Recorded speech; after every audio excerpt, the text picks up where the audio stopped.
Morning guys. So tingin muna tayo sa ating solar setup, munting solar setup. So yan yung dating solar setup ko. Actually 2 years na yan setup na yan.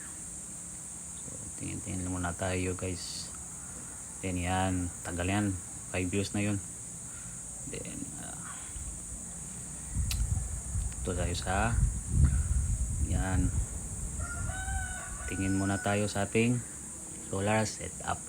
Medyo makulimlim at wala, hindi ganong tirik ang sikat ng araw. So medyo baka minus lang ang kanyang harvest ngayon. So tingnan natin ang sky. Yun, medyo makulimlim talaga, tambunan ng ulap.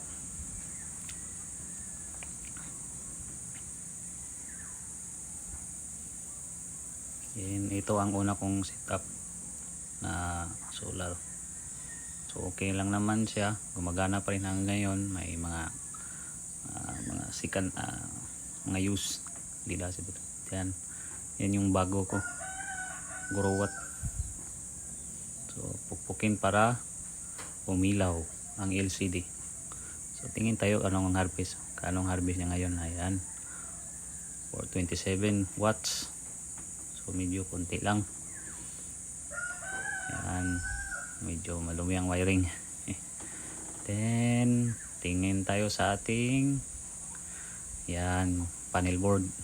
So, medyo konti lang ginagamit kong breaker. And that's it. Thank you.